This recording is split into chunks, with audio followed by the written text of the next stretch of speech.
한 마음씨 좋은 농부가 염소와 나귀를 기르고 있었습니다.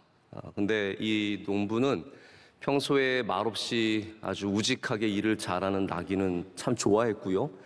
꾀가 많은 염소는 좀 얄미웠습니다. 그러니까 염소가 이 나귀를 좋아하는 주인의 마음을 알고 나귀를 시기하기 시작했습니다. 어떻게 하면 나귀를 좀 괴롭힐 수 있을까, 해칠 수 있을까 고민을 하다가 이렇게 꾀를 내었습니다. 내 나귀야, 너는 온종일 일만 하는데 주인은 너를 꾸짖기만 하고 때리기만 하니까 너무하지 않냐? 그러니까 좀 머리를 써라. 이번에는 짐을 많이 지고 개울을 건너갈 때 저 내 개천을 넘어가게 되면 그 다리에서 일부러 콱 넘어져라. 그러면 그 다음부터는 너한테 짐을 안 실을 거니까 그렇게 한번 해봐라. 이제 염소의 마음은 그렇게 해서 쓸모없는 그러한 가축으로 만들고 싶은 마음이 있었죠. 그래서 이 순진한 나귀가 염소의 꾀임을 따라서 그대로 넘어가다가 확 쓰러졌습니다. 이에 너무 놀란 주인이 깜짝 놀라서 나귀의 짐을 다 내리고 얼른 수의사를 불러서 치료를 받게 했습니다. 진찰을 한참 하던 수의사가 이렇게 말합니다.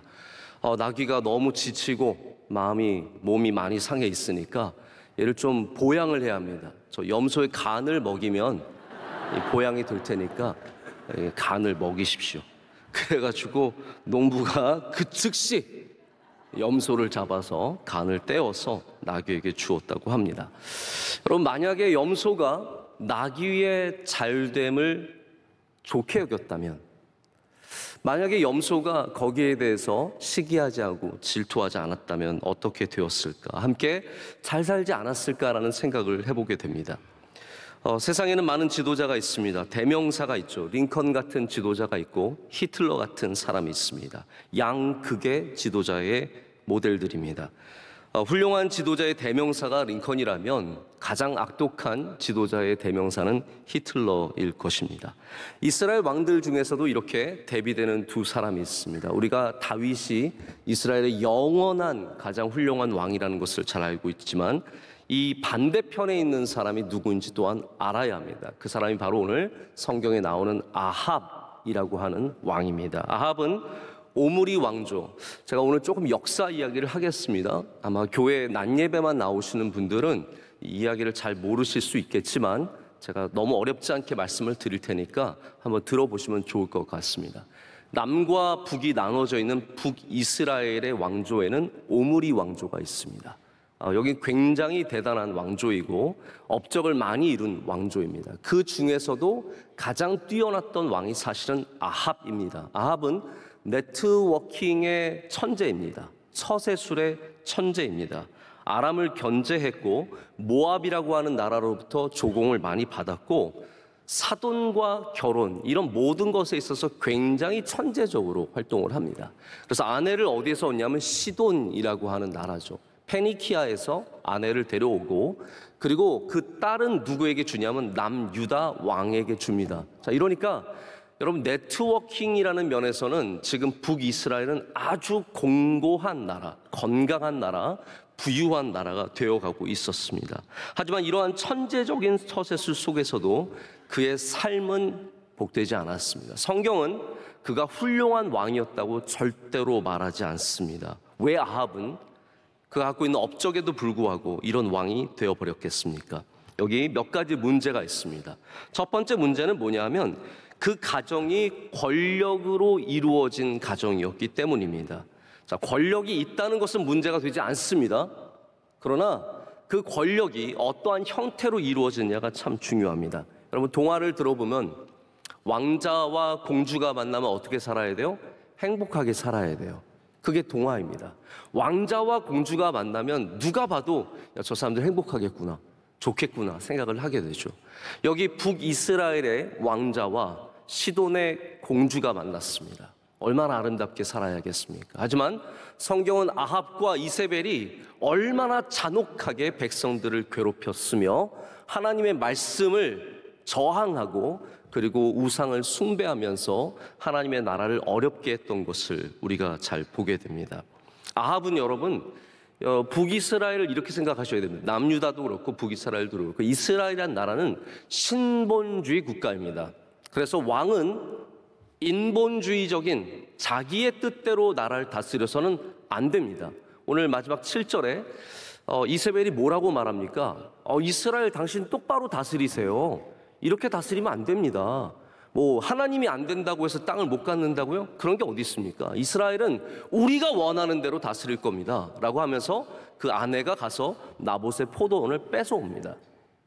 그러니까 신본주의 국가에서 아합은 하나님의 말씀대로 나라를 다스리지 않았고 우상을 숭배했으며, 이세벨은 우상을 숭배하는 나라에서 와서 이스라엘의 모든 법, 지금 나봇은 왜 땅을 안 주냐 하면요, 힘이 없어서 부족한 사람이지만 하나님의 율법에 따라서 내가 땅을 주지 못하겠다는 겁니다. 그리고 아합도 그것을 받아들였어요. 이게 근심이 있고 답답하지만 이거 내가 할 수 없는 부분이에요. 하나님의 율법에 적혀 있는 부분이기 때문에 그래서 들어 누웠는데 이세벨은 그것을 개의치 않습니다. 시돈에서 왔거든요. 페니키아에서 왔기 때문에 이스라엘의 율법이 중요하지 않습니다. 그래서 마음대로 하겠다라는 거죠. 여러분, 돈과 권력이 있다고 해서 다 좋은 가정이 되는 것은 절대로 아닙니다. 우리가 하나님의 마음을 알아야 하고 욕심으로 사는 삶이 아니라 감사로 사는 삶이 되어야 합니다. 그런 가정의 은혜가 있죠. 여러분의 자녀를 누구에게 시집 보내겠으며 누구에게 장가 보내겠습니까? 우리가 좋은 사람들 만나는 건 참 복된 일인 것 같지만 여러분, 거기 안에도 분명히 우리가 지켜야 할 선들이 있다는 것을 오늘 말씀을 통해서 보게 됩니다. 아합은 하나님의 말씀을 처음부터 끝까지 다 어겼습니다. 1, 2계명, 바로 우상에 대한 계명이죠. 다 어겼습니다. 그리고 더 중요하게는 9계명과 10계명, 이 9계명과 10계명이 뭡니까?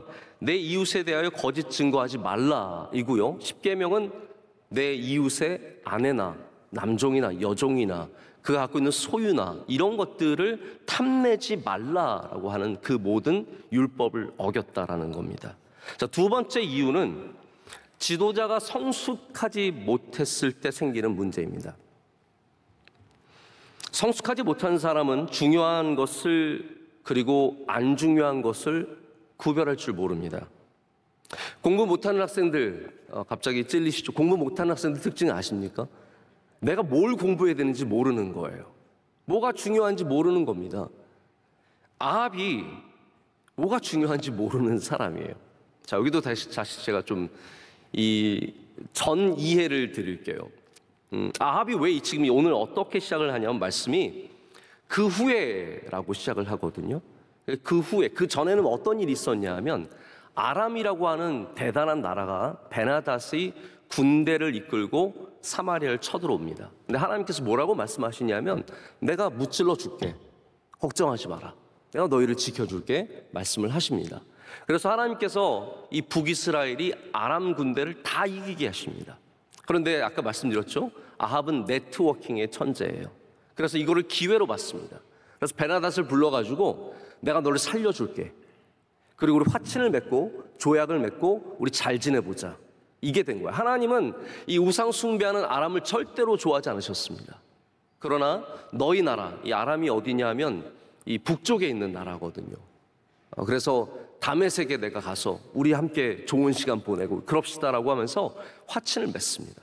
여기에 대해서 하나님께서 분노하셔서 한 선지자를 보내셔서 규탄하게 하십니다.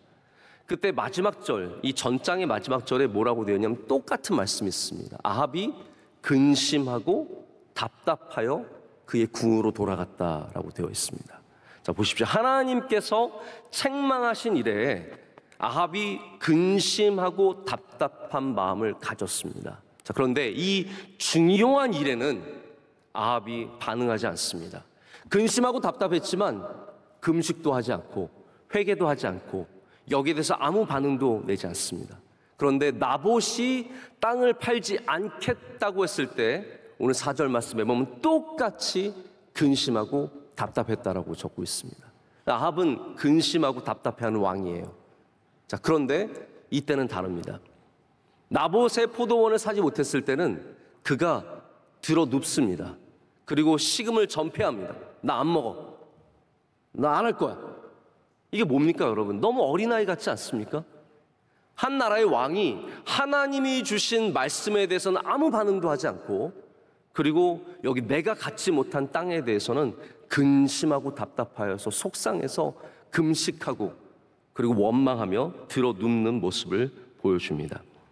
여러분, 나라의 왕이라면 백성들 때문에 걱정이 돼서 들어누워야지, 지 땅을 갖지 못했다고 해서 들어누워서 되겠습니까?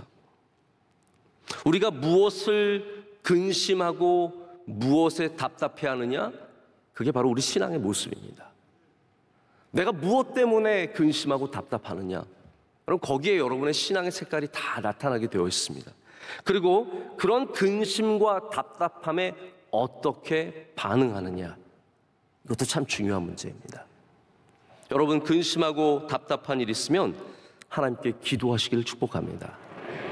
그냥 들어누워서 식음을 전폐하고 나 갖지 못한 것 때문에 속상해하지 말고 우리 하나님께 나아가서 우리에게 베풀어 주시는 좋은 것을 주시는 하나님 앞에 우리 기도할 때 주님께서 가장 좋은 것을 주실 줄로 믿습니다. 가끔 저희는 육아 프로그램을 좀 봅니다. 저희 아이들이 좀 어리다 보니까 저희 나이에 맞지 않게 육아 프로그램을 즐겨보는 편인데요. 요즘에 각광받는 한 육아 전문가가 있으시죠. 오은영이라고 하는 박사님입니다. 그분은 보고 있으면 무슨 귀신 같아요. 네. 너무 그냥, 그래서 저는 가끔 궁금해요. 그분 아이들은 어떻게 컸는지 한번 누가 좀 조사해서 발표했으면 좋겠어요. 그분 아이들은 어떤지. 이분이 키우는 이분이 이제 상담해주고 이렇게 돌봐주는 아이들 보면은 행동이 변합니다. 아이들만 들어눕는 아이들 있죠. 여러분 아이들은 그러지 않으셨습니까? 들어눕는 아이들, 내가 원하는 것이 안 되면 들어눕고 속상해하고 밥 안 먹고 이러는 아이들이 있거든요. 대부분 성숙하지 않아서 갖는 문제입니다. 자, 이런 아이들은 여러분께서 아시겠지만 다 변합니다. 원래 성숙해지면, 여러분 5학년이 들어놓으면 그건 갖다 버리, 그 정도는 안 되겠지만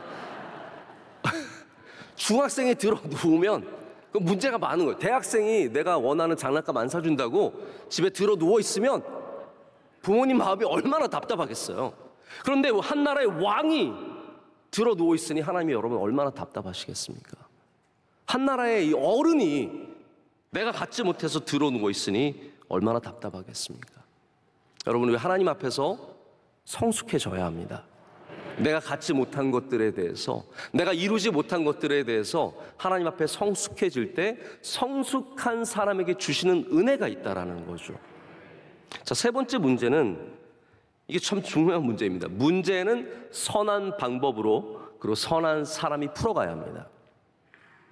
이것이 성경이 갖고 있는 어떤 흐름 아니겠습니까? 그래서 우리가 악을 악으로 이기지 말고 뭐로 이기라고요? 선으로 이기라고 되어 있습니다. 악도 선으로 이겨야 하는데 이 문제를 풀어가는 방식도 선한 방식이어야 하지 않겠습니까? 그런데 오늘 이 아합의 문제를 누가 풀어주냐 하면 이세벨이 풀어주게 됩니다. 시돈의 딸입니다. 이방인의 딸입니다. 그리고 바알의 방식을 알고 있는 사람입니다.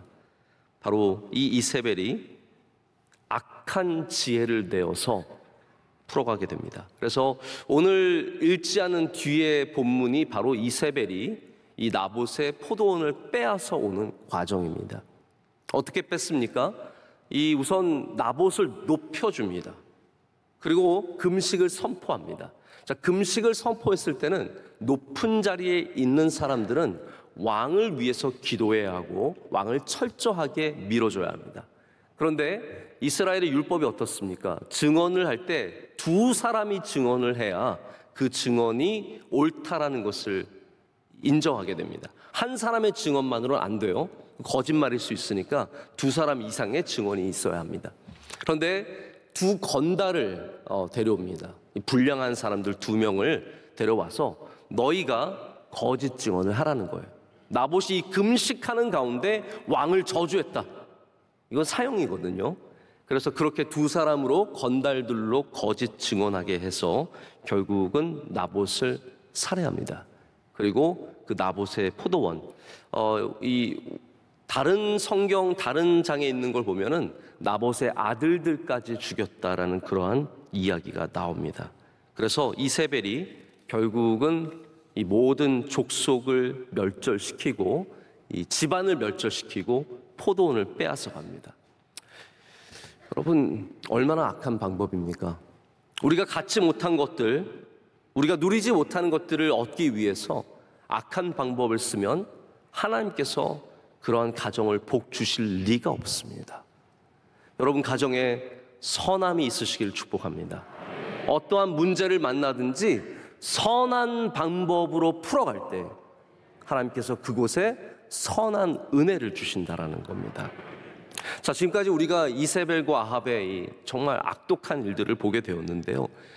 좀 이걸 거꾸로 가는 방법들이 있는 것 같습니다. 이렇게 하지 않을 수 있는 방법. 저는 그래서 오늘 아합과 이세벨의 얘기를 지금까지 드렸지만 지금부터는 이걸 좀 반대로 생각을 해봤으면 좋겠습니다. 어떻게 하면 이렇게 되지 않을 수 있을까? 자, 첫 번째는 내게 주신 것을 사랑해야 합니다. 내게 주신 것을 사랑해야 합니다. 그래서 제가 사실 어제 밤에 제목을 좀 고민을 했어요. 오늘 제목 좀 혹시 이상하세요? 약간? 네. 나는 어떠한 것에 대해서도 불평하지 않겠습니다. 제가 근데 이 제목과 어떤 제목을 두고 고민을 했냐면 내게 주신 것을 사랑하라. 이 두 가지를 놓고 굉장히 고민을 많이 했습니다. 여러분, 내게 주신 것을 사랑하는 것이 무엇입니까? 그것을 우리가 감사라고 말합니다. 내게 주신 것을 사랑하는 것. 우리나라에도 있고 세계 모든 언어권에, 문화권에 있는 표현이 있는데요. 남의 것이 더 좋아 보인다는 표현이 있습니다. 우리나라에는 어떤 말이 있죠? 남의 떡이 뭐라고요? 커 보인다라는 말이 있습니다. 영어에는 남의 잔디가 더 푸르러 보인다라는 표현이 있습니다. 옆집 잔디가 더 푸르러 보이는 거예요. 더 풍성해 보이고 푸르러 보이는 거죠. 근데 이 말이 참 재미있는 그러한 다른 말들을 만들어냅니다. 이런 말이 있어요. 남의 집 잔디가 푸르러 보이면 그 집은 수도세를 많이 낸다. 뭐 이런 말도 있고요. 네, 어떤 그로시엘 목사님, 미국 목사님 이런 얘기를 하더라고요. 누군가의 잔디가 더 푸르러 보이면 지금 내 잔디에 물을 줘야 할 때이다 라고 말합니다. 그것을 부러워하지 말고 내 삶을 더 풍요롭게 만들어 가라는 것입니다. 저는 더 나아가서 우리에게 주신 그 잔디의 아름다움을 발견하고 그것을 사랑하고 그것을 감사하라고 말씀을 드리고 싶습니다. 여러분, 내 잔디가 예쁘다는 것을 알아야 됩니다. 우리 가정이 좋은 곳임을 알아야 하고 우리 교회가 좋은 곳임을 알아야 하고 내게 주신 직장이 좋은 곳임을 알아야 합니다. 내게 주신 것이 좋은 것을 알지 못하면 우린 평생 남의 것만 바라보면서 그것을 부러워하면서 살게 됩니다. 여러분, 만약에 아합이 여러분 사마리아 이 궁이라는 곳이 이번에도 원로 목사님 이스라엘 가셨다가 사마리아에 들리셨는데 사마리아는 미국 사람들은 못 가요. 왜냐하면 이게 팔레스타인 영역이기 때문에 미국 사람들은 못 들어가는 곳인데 우리 한국 사람들은 자유롭게 들어들 수 있습니다. 얼마나 감사합니까? 사마리아에 가면 사마리아 왕궁 터가 있습니다. 산에 있는 왕궁 터인데 참 아름답습니다. 얼마나 아름다운지 모릅니다. 사마리아는 나중에 뭐 야곱도 세겜에 머물렀던 거 여러분 기억나십니까? 야곱이 세겜에 머물다가 디나가 큰 어려움을 당하고 거기서 많은 일들이 생기는데 다 그 이유가 있어요. 그 지역이 너무 풍요로워요. 세겜이 보기 좋았던 거예요. 사마리아가 좋은 곳이에요. 이스르엘이라고 하는 이 지역도 하나님께서 뿌려주셨다. 뭘 뿌려주셨겠어? 비를 뿌려주시는 거예요. 그래서 여기가 풍요로운 지역이라고요. 사마리아 왕궁이 메마른 곳이고 어려운 곳이고 힘든 곳이고 나쁜 곳이라면 이해가 약간 갈 수 있습니다. 그러나 사마리아 왕궁은 좋은 곳이에요. 아름다운 곳입니다. 그런데 아합은 내게 주신 것에 만족하지 못하고 감사하지 못하고 늘 남의 좋은 것들을 더 갖기 원하는 마음이 있었다라는 건데 여기가 문제의 시작입니다. 자족이라는 말이 있죠. 이 플루머라는 분이 자족이라고 써놓고 살아있는 경건이라고 표현을 합니다. 우리가 감사하는 마음, 자족하는 마음은 살아있는 경건이래요. 여기 이 책에서 이런 말을 씁니다. 잘 들어보세요. 시기는 불만족의 틀림없는 증거이다. 하나님을 향한 본분과 이웃을 향한 사랑은 나에게 직접적인 유익이 있든 없든 우리로 다른 사람의 잘됨을 보고 기뻐하게 한다. 만약 하나님이 당신의 이웃에게 좋은 것으로 베푸신 까닭에 그 이웃을 시샘의 눈으로 바라본다면 당신이 싸우려는 진짜 대상은 하나님의 섭리이다 라고 말합니다. 자, 이게 아침에 여러분 잘 이해가 되셨을지 모르겠는데요, 우리가 만약에 저 이웃의 것을 시샘하는 정도를 넘어서서 그것을 이해하지 못하고 미워하고 시기하고 질투하게 되면 우리는 이웃과 싸우는 것이 아니라 하나님의 섭리와 싸우게 된다는 겁니다. 우리가 하나님의 섭리와 어떻게 싸울 수 있겠습니까? 하나님의 뜻이 그곳에 있다면 우리는 그것을 축복으로 바라봐 줘야 된다는 것이죠. 제가 아까 처음에도 좀 긴 이야기를 하나 드렸는데 또 다른 이야기를 드릴게요. 제가 어떤 설교집에서 읽은 예화인데 굉장히 마음에 남게 되더라고요. 어떤 나무꾼이 산에 나무를 하러 갔는데 이제 칡넝쿨을 이렇게 막 치우다가 딱 잡고 보니까 호랑이 꼴인 거예요. 오늘 이상한 얘기 많이 하죠, 제가. 네, 호랑이 꼴인 거예요. 그래서 잠자던 호랑이가 훗! 일어난 거예요. 깨가지고 이 사람이 도끼도 던지고 막 급하게 나무로 올라가서 매달렸어요. 호랑이가 화가 나가지고 나무를 흔드는 겁니다. 견디다 못해서 잡고 있던 걸 놓쳤어요. 땅에 떨어지는데 어디에 떨어졌냐면 호랑이 위에 떨어진 거예요. 그래서 호랑이를 꽉 붙잡았어요. 등에서 붙잡았어요. 호랑이가 그러니까 뭐가 뒤에 타니까 이걸 떨쳐버리려고 막 흔들다가 뛰기 시작했어요. 막 뛰기 시작해요. 그러다 보니까 마을 근처까지 뛰어 내려간 거예요. 여기 밑에 농사를 한 농사꾼이 이렇게 농사를 하면서 막 정말 낮에 힘들게 땀을 흘리며 농사를 하고 있는데 이렇게 보니까 어떤 남자가 호랑이 위에서 호랑이를 타고 뛰어가고 있는 거예요. 그걸 보니까 막 부하가 치밀어 오는 거예요. 나는 이렇게 힘들게 더운 날에 농사하고 있는데 누구는 저렇게 호랑이를 타고 재밌게 놀고 있다. 이런 마음이 들어서 바라봤다는 얘기죠. 제가 이 이야기를 보면서 참 재밌는 생각이 들었어요. 우리가 남을 바라보면서 그 사람의 어려움은 알지 못하고 그냥 눈에 보이는 것만으로 참 좋겠다, 이렇게 생각하는 경우가 정말로 많다라는 거죠. 남의 삶을 잘 알지도 못하면서 그냥 좋게만 보는, 아, 호랑이 타고 다니니까 정말 좋겠네, 이렇게만 보게 된다라는 겁니다. 저는 가끔 아이들과 뭐 해외여행 나가서 사진 찍어서 올리시는 분들 보면 참 좋아 보이지만 속으로는 그냥 참 고생하고 있겠구나. 저게 지금은 되게 아름답고 멋져 보이지만 실제로는 저거 짐 싸가지고 가서 시차도 안 맞는 데서 음식도 안 맞는 데서 고생하면서 찍을 때만 예쁘게 찍고 그리고 완전 생고생하고 있겠구나. 나는 여기 가만히 사무실에 앉아 있는 것이 큰 복이로다, 이렇게 생각할 때가 있어요. 여러분, 남의 모습을 우리가 좋게 보는 것은 좋지만 잘 알지 못하면서 너무 좋게 보고 그것을 부러워하는 것은 큰 착각일 때가 많습니다. 우리가 그런 말 하죠. 부러우면 지는 거다. 부러우면 지는 거다라는 말을 하는데 여러분, 이렇게 바꾸셨으면 좋겠어요. 부러우면 착각하는 거다. 저 사람은 지금 호랑이 등에 올라 있는 것이다 라는 생각을 가져야 된다는 겁니다. 우리가 그러기 위해서는 다시 말씀드리지만 내게 주신 것에 감사하는 법을 배워야 합니다. 여러분, 만족이라는 것은 단순한 느낌이 아닙니다. 물론 느낌으로 만족하는 것들도 있습니다.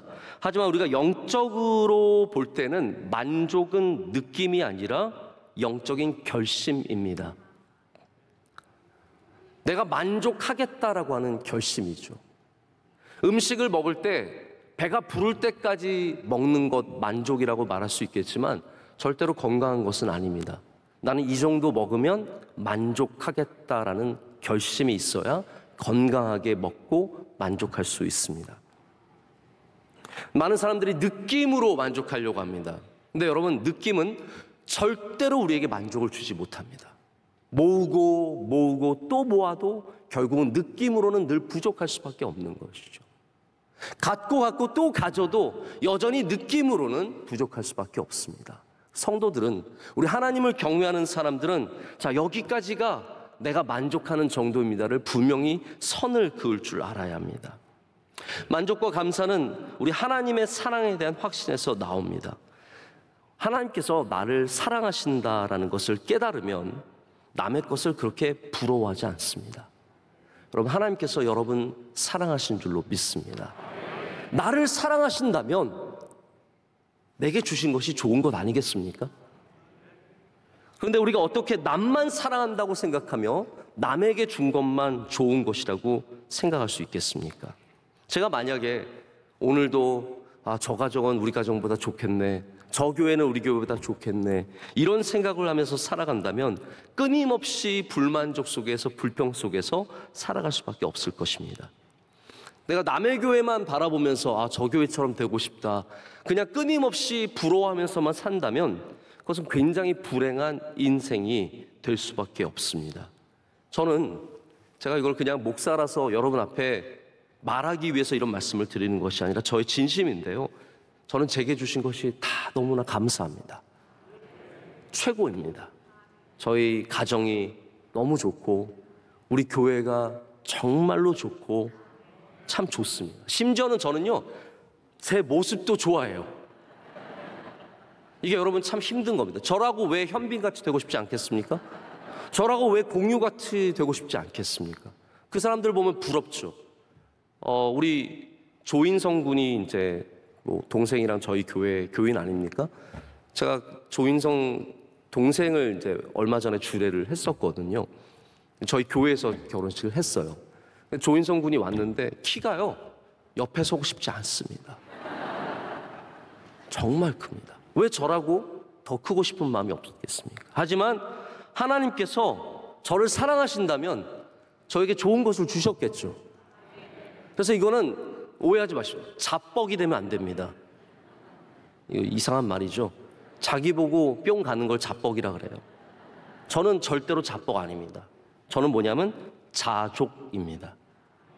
이 정도면 됐다, 이 정도면 살만하다, 아니 그게 아니라 이 정도면 감사하다, 그런 마음이 있어야 된다는 것입니다. 만족하는 사람들이 갖고 있는 기술이 있습니다. 나는 이 정도면 만족합니다. 우리는 굉장히 쉽게 그런 기준을 통해서 만족에 이룰 수 있습니다. 원래 목사들은요, 자기 설교에 만족할 수가 없습니다. 저도 그렇습니다. 늘 너무 부족하다, 내가 왜 그랬을까, 좀 더 잘해야 되는데, 이제 그런 부담감이 있는 거죠. 근데 제가 세계적인 목사님의 책을 한번 보다 보니까 그분도 똑같은 감정을 갖고 계시더라고요. 그래서 제가 결심을 했어요. 내가 만족감으로 설교 준비를 마치지 말고 내가 모든 것을 쏟아놓은 다음에는 기도함으로 설교 준비를 마쳐야겠다. 하나님께 맡김으로. 그래서 제가 설교 준비는 저의 만족으로 맞춰지는 것이 아니라 하나님께 맡김으로 맞춰진다는 기준을 갖게 된 거예요. 원로 목사님께서 언젠가 그런 기준을 말씀해 주신 적이 있어요. 설교는 교인의 70%만 들으면 성공한 것이다. 저는 그게 너무 위로가 되더라고요. 70%만 들으면 진짜 성공한 거. 오늘 제가 보니까 72% 정도 듣고 계셔서 완전 성공한 설교예요. 72%만 들으면 넉넉히 70%를 넘은 것 아니겠습니까? 우리가 이러한 기준들이 있어야 된다는 거예요. 다 가지려고 하면 안 되고, 다 누리려고 하면 안 되고, 우리가 다 할 수 없다라는 것을 인정하고 거기에서 우리는 만족감을 빨리 가져야 합니다. 오늘도 찬양이 여호와는 나의 목자시니, 너무나 귀한 찬양 아닙니까? 여호와는 나의 목자시니 내게 뭐라고요? 부족함이 없으리로다. 다윗의 기준을 보십시오. 다윗도 기준이 있었다는 거예요. 만족함의 기준이 있었는데 그게 뭐냐면 여호와가 나의 목자시니라는 거예요. 내가 왕궁을 얻었으니 내게 부족함이 없으리로다. 내가 차를 5대 샀으니 내가 부족함이 없으리로다. 내가 아내가 100명 있으니 내게 부족함이 없으리로다가 아니라 여호와는 나의 목자시니. 이 기준이 필요하다라는 겁니다. 여러분의 기준은 무엇입니까? 오늘 그 기준을 다시 세우시기를 축복합니다. 예수님이 나와 함께 하시면, 하나님이 나와 함께 하시면, 나를 사랑하시면 나봇의 포도원을 얻지 못해도 우리는 감사하며 만족하는 삶을 살 수 있습니다. 우리 교회 선교사님들 중에서 정말로 어려운 곳에 가셔서 사역하시는 많은 분들이 계십니다. 뭐 인도도 있고요, 아마존 잘하시는 우리 강명관 선교사님도 계시고, 지금 작년에 우리 돌아가신 순교하신 이준재 선교사님이 계시던 파키스탄도 있습니다. 지금 그 사모님께서 여전히 파키스탄에 남으셔서, 제가 지난번에 뉴스 보니까 49도까지 올라갔다 그러던데, 그곳에서 지금도 여전히 아이들을 가르치시고 학교를 운영하시고 말씀을 전하시면서 살아가고 계십니다. 여러분, 여기에서 우리가 참 많은 도전을 받습니다. 이분들이 그러면 뭐 한 50도 되는 그곳에서 벌레에 물리고 전기도 잘 안 나오고 음식도 완전히 다르고, 우리는 칼국수 먹고 김치 먹고 먹고 싶은 거 다 먹지만 아무것도 누릴 수 없는 그곳에서 살아가신 이분들이 불평 속에 살아가느냐? 절대로 그렇지 않습니다. 이분들은 감사하며 살아가세요. 제가 아마존에 갔더니 그 선교사님이 그 허름한 집에서 저희들에게 계란을 주시면서, 저희는 계란 하나만 있으면 너무 감사해요 그러시더라고요. 기준이 있는 거예요. 계란 하나면 우리는 너무 감사하다는 거예요. 저에게 헛간 같은 그런 머물 곳을 잠깐 주셨어요. 제가 아마존에 있을 때 정말 우리가 보기에는 시골에 무너져가는 집 같은 그런 헛간을 저에게 주셨는데, 저에게 말씀하시기를, 목사님, 원로 목사님 오셨을 때는 이것도 없었어요 얘기하시면서 저보러 좋은 줄 알고 자라 이렇게 말씀하시더라고요. 거기는 물이 쫄쫄쫄 나오지만 샤워도 됐어요. 물론 옆에 아마존 가면 바로 씻을 수 있지만 악어도 있으니까 여기서 씻으라고. 그것만으로도 만족할 수 있다는 겁니다. 여러분, 기준만 있으면 만족할 수 있습니다. 그 기준을 어떻게 갖느냐가 신앙이라는 거예요. 우리 하나님을 믿는 사람들이 기준 없이 느낌만으로 살아가지 말고 성경에 주시는 이 기준들을 회복해야 된다는 겁니다. 자, 이것만 말씀을 드리고 말씀을 맺고자 합니다. 오늘 제목의 바로 이유입니다. 한 선교사님이 그 딸이 정말 극심하게 어려운 곳에서 늘 감사하며 만족하며 살아가는 어머니를 잘 이해를 못했어요. 그러다가 어느 날 이 어머니의 일기장을 보면서 그 이유를 발견했다고 합니다. 일기장에는 어머님의 이런 결심들이 적혀 있었대요. 첫 번째, 1번, 나는 어떤 것에 대해서도 불평하지 않겠습니다. 심지어는 날씨조차도. 두 번째, 나는 환경이나 다른 장소에 있는 나의 모습을 그려보지 않겠습니다. 세 번째, 나의 몫을 남의 것과 비교하지 않겠습니다. 네 번째, 이것 혹은 저것이 지금과 달랐더라면이라고 가정하지도 않겠습니다. 다섯 번째, 내일에 대해서 깊이 생각하지 않겠습니다. 내일은 하나님께 속한 것이지 나에게 속한 것이 아니기 때문입니다. 이게 선교사님이 쓰신 다짐이라고 합니다. 저도 오늘 다시 한번 다짐합니다. 나는 어떤 것에 대해서도 불평하지 않겠습니다. 하나님이 내게 주신 것 다 좋은 것으로 믿고 받아들이고, 그리고 근심하고 답답하여 들어눕지 않고 하나님이 주시는 것들을 감사함으로 바라볼 때 여러분과 우리의 모두의 삶이 은혜가 넘칠 줄로 믿습니다. 기도하겠습니다. 하나님 아버지, 감사합니다. 오늘 귀한 복된 주일에 우리 하나님 앞에 나와 예배하게 하심을 감사합니다. 하나님, 우리 심령의 가난함을 주시옵소서. 그래서 하나님, 늘 고픈 마음으로 주님을 바라보게 하시고 주님이 주시는 것들을 기쁨으로 받게 하여 주시옵소서. 우리 마음에 여전히 불평과 시기와 질투가 있다면, 불만족이 있다면 오늘 하나님 이 시간 우리에게 만족과 감사가 넘쳐나게 하여 주시옵소서. 예수님의 이름으로 기도드립니다. 아멘.